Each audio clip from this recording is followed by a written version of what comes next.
Čau kucí. Dostal jsem na půjčení možnost vyzkoušet jeden prototyp od Martina Bury, alias Roman 5. Takovýhle fešáka.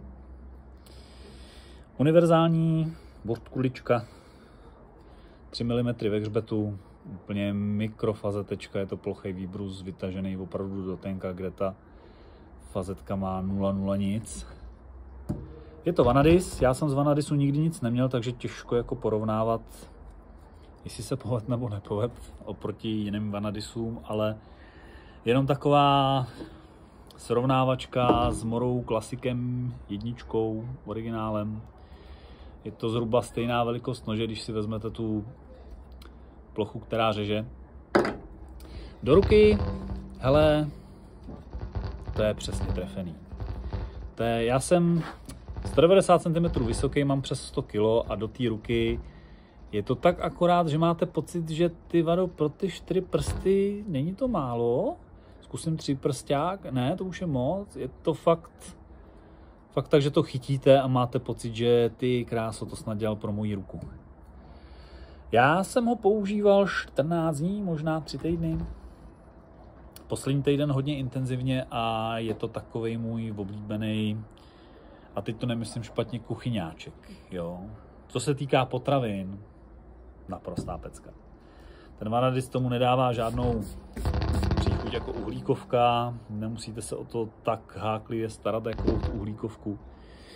Přitom ale jako tím neříkám, že to není kudla, která by jako neřízla do dřeva, jo? Vůbec ne.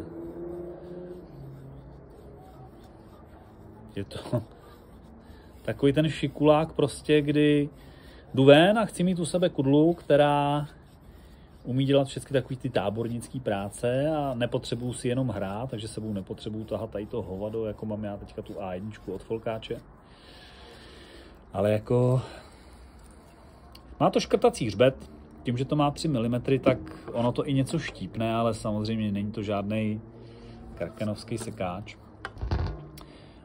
Tady dole je nějaká jakože alá imitace rozbíječe skla, to jsem asi nevyužil, kdyby to bylo ostřejší, možná na škrtání, ale ona škrtá i tady ta hrana. Nůž jsem teďka naposled přelíznul, ale za celou tu dobu nemám pocit, že by si jako vstupil. Buď ten Vanadis máš fakt dobře udělaný, nebo jsem mu nedal tak naprdel, jak jsem myslel, že mu dám. Do dřeva.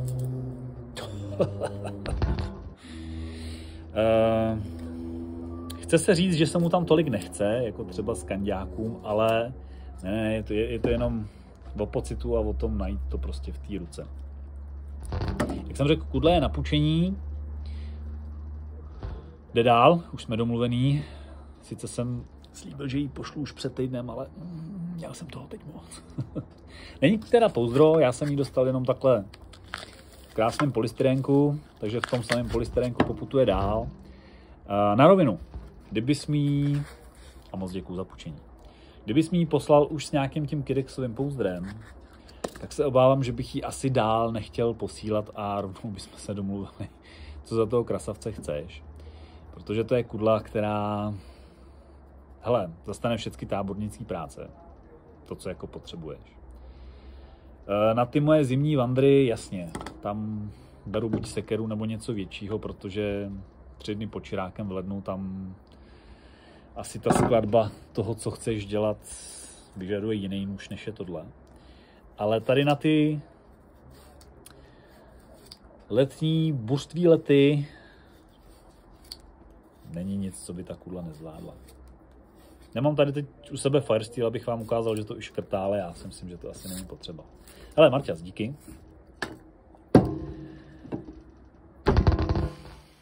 Na 3 výletech se mnou byl vždycky někdo a když jsem to vytáhl, tak říkal, hej, co to je? To neznám. Odkud to máš? Amerika? Říkám, ne, Amerika. Zlatý český ručičky. Ergonomicky je to vychytaný. Opěrka na palec tam, kde má být. Tady ten náběh na čojlík, nebo jak to říct, taky tak akorát. Nikde nic prostě neřeže. Nikde nic netahá. To, že je menší, mě naopak jakoby spíš jako vyhovuje. Není to pravda na takový ty vyřezávačky. Takový ty moje trpaslíky, psíky a já nevím, andělíčky, tady ty pičovenky, co dělám. Na to jako moc není. Tím neříkám, že ta kudla jako není ostrá, jo. Boholeno, já vím, je to nechutný. A taky jsem ty chlupy mohl brát jinde. Hele, Marťas, díky. Mě už tam utíká slepice, tak já to půjdu zase zavřít. Vyplním zásilkovnu a zítra se stavím na zásilkovně, ať to jde dál. Napíšu potom do vlákna, kdo je v pořadí, a pokud bude další zájemce, tak se asi obrátí přímo. Richard je tuším druhý v pořadí. Hele, ještě jednou díky. A pokud budeš mít nějaký takovýhle počin, ty vado, nestyď se. Myslím si, že to je kudla, s kterou kdyby si jel na výstavu a udělal si 5 takovýchhle kousků, tak ti lidi budou rvát ruce. Decentní emblémek, decentní popis, dobrá práce. Jako vždycky u tebe. Dík.